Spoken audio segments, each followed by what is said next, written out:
semuanya, perkenalkan nama saya Okta Saputra Bugulele. Saya mahasiswa Universitas Terbuka dari UPBJJ Palangkaraya dengan NIM 0556770666. Izinkan saya menyampaikan soal serta jawaban tuntun saya yang terdiri dari soal yang pertama, jelaskan pengertian komunikasi secara umum dan pengertian komunikasi dalam konteks penyuluhan. Berikan contoh masing-masing. Komunikasi secara umum adalah proses penyampaian pesan, ide, atau informasi dari seseorang atau komunikator kepada orang lain atau komunikan dengan tujuan untuk mencapai tujuan pemahaman bersama. Contoh, seorang guru menjelaskan materi pelajaran kepada muridnya di kelas. Sedangkan komunikasi dalam konteks penyuluhan adalah proses pertukaran informasi, pengetahuan, dan keterampilan antara penyuluh dengan petani untuk mengubah sikap, pengetahuan, dan perilaku menuju arah yang lebih baik dalam kegiatan pertanian. Contoh, penyuluh pertanian menjelaskan cara penggunaan pupuk organik kepada petani di desa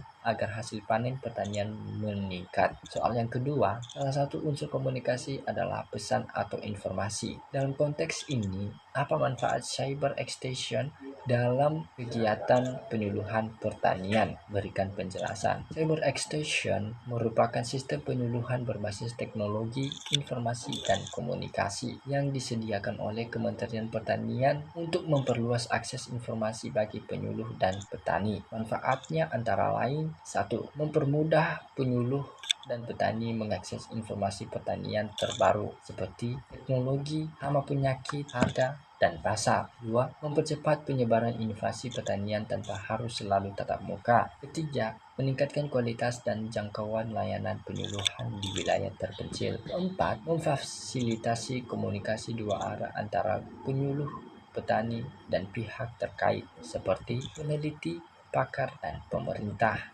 Soal yang ketiga, bagaimana cara penyuluh mengefektifkan komunikasi? Berikan penjelasan. Agar komunikasi penyuluhan efektif, penyuluh perlu: 1. Menggunakan bahasa yang mudah dipahami oleh peneliti sesuai tingkat pendidikan dan budaya setempat. 2. Mendengarkan dengan empati agar mengetahui kebutuhan dan masalah petani. Ketiga, menggunakan metode penyuluhan yang tepat seperti demonstrasi, diskusi kelompok, atau praktik lapangan. Keempat, memanfaatkan media komunikasi, misalnya video, leaflet, atau aplikasi digital lainnya. Kelima, memberikan kesempatan umpan balik atau feedback agar komunikasi bersifat dua arah. Dengan cara ini, peserta penyuluhan dapat diterima, dipahami, dan diterapkan oleh petani. Soal yang keempat, wilayah yang diamati adalah PT HHK SCE di daerah Desa Seguling, Kecamatan Banjar. Identifikasi inovasi pertanian yang disampaikan, yaitu titik pertama, teknologi pemupukan presisi. Titik kedua, sistem irigasi otomatis. Titik ketiga, penggunaan varietas unggul. Titik keempat, teknologi panen mekanis. Kelima, sistem pemantauan hama dan penyakit. Titik keenam, teknologi pengolahan lahan. Titik ketujuh, sistem manajemen data. 8, penggunaan energi terbarukan. Titik ke-9, teknologi pengolahan limbah. Titik ke-10, sistem pertanian terintegrasi. B. Tahap adopsi inovasi yang terjadi adalah 1. Tahap implementasi. Untuk mengimplementasikan inovasi seperti teknologi pemupukan presisi, sistem irigasi otomatis, dan penggunaan varietas unggul. 2.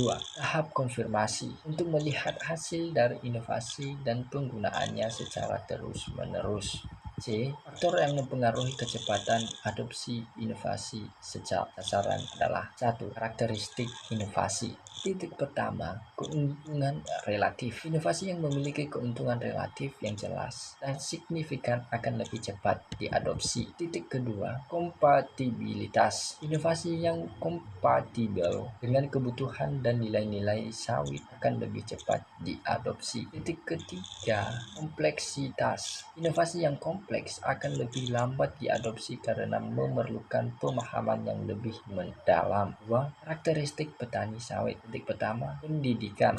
Petani sawit yang lebih pendidikan akan lebih cepat mengadopsi inovasi. Titik kedua, pengalaman. Petani sawit yang memiliki pengalaman lebih banyak akan lebih cepat mengadopsi inovasi. Titik ketiga, sikap. Petani sawit yang memiliki sikap positif terhadap inovasi akan lebih cepat mengadopsi. Ketiga, faktor lingkungan. Titik pertama, pertama, dukungan pemerintah. Dukungan pemerintah dapat mempercepat adopsi inovasi. Titik kedua, ketersediaan sumber daya. Ketersediaan sumber daya seperti biaya, lahan, dan tenaga kerja dapat mempengaruhi adopsi inovasi. Titik ketiga, kondisi pasar. Kondisi pasar yang mendukung dapat mempercepat adopsi inovasi. Keempat, faktor sosial. Satu, pengaruh sosial. Pengaruh dari petani sawit lain dapat mempengaruhi adopsi inovasi. Dua, jaringan sosial. Jaringan sosial dapat mempercepat adopsi inovasi. Yang terakhir, komunikasi. Komunikasi yang efektif dapat mempercepat adopsi